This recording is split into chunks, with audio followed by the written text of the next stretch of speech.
Welcome to Nuka Knights. Hello everyone, I hope you're having a great time in the wasteland. If you want to support Nuka Knights, make sure to like this video, subscribe the channel and activate all alerts. This helps YouTube algorithm to spread the video and grow the channel. In this Fallout 76 video I will show you what you will see in the next update, which is called Burning Springs and which will be released in early December 2025. More specific info will be released during the Fallout Day stream on 23rd October. Burning Springs is one of the largest map expansions to date for Fallout 76. It introduces the neighboring region of Ohio, which is accessible via the rebuilt Silver Bridge at Point Pleasant.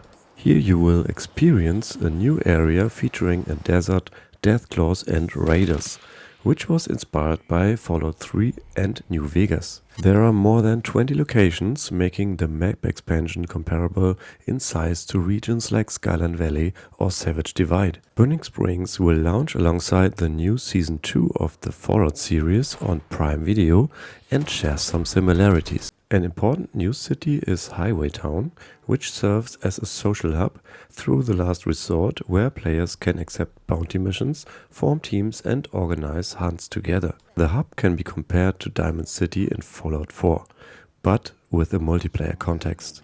It also is a no-nuke zone. You can't place down a nuke on the Highway Town. Highway Town is also where you will meet the Ghoul. Yes, it's the Ghoul from the Fallout show. Even Walt Goggins himself gave him his voice. The Ghoul is obviously a bounty hunter and will organize all the bounty hunts from the hub. You will even meet the Ghoul as a new player outside of the vault. Got no time nor inclination to chit-chat. Find me at the last resort in Highway Town if you're looking to do business. Other locations, for example, Athens, Jackson's Junkyard, Dino Peaks Minigolf and the Rust Kingdom. The Rust Kingdom is the headquarters of the new Rust faction and their leader, the Rust King. He's an intelligent super mutant and you will meet him during the new questline. Burning Springs introduces new enemies like this RAD-Hogs, which can be tamed as pets for your camp if you dare. They also will show a notable reaction when they are exposed to a nuke zone. Although there is currently no endgame nuke event in the new area, it would be fun to see what happens to the RAD-Hogs in a nuke zone. Beside the RAD-Hogs you will also see deathclaws in armor.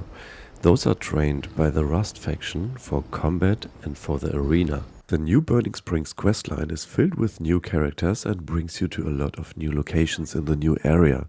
You will also have to deal with the Rust King, his faction of Rust Raiders and their armored deathclaws.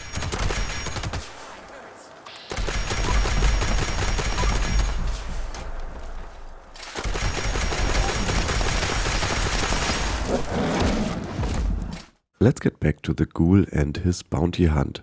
There are two tiers. Grunt hunts, which are smaller contracts that are manageable solo, and headhunts, which are large-scale public events.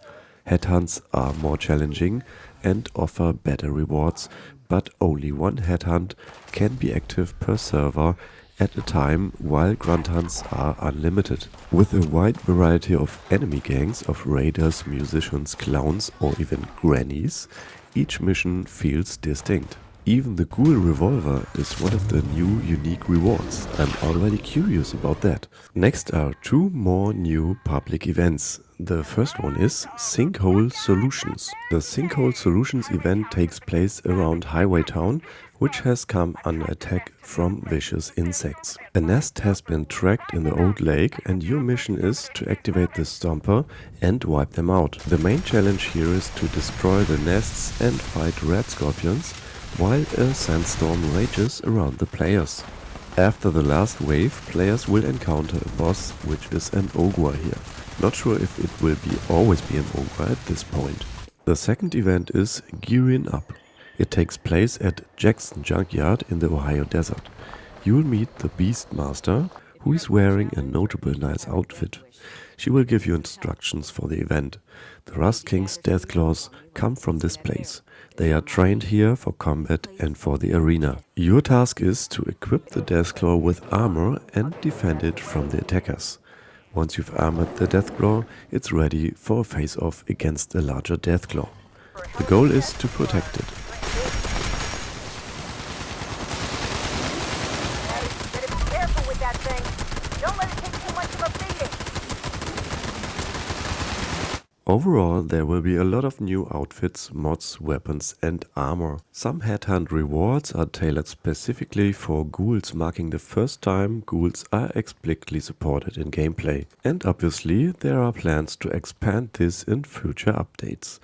As I already mentioned, I personally am most curious about the ghoul revolver. It's also worth to mention, Burning Springs isn't only for experienced players.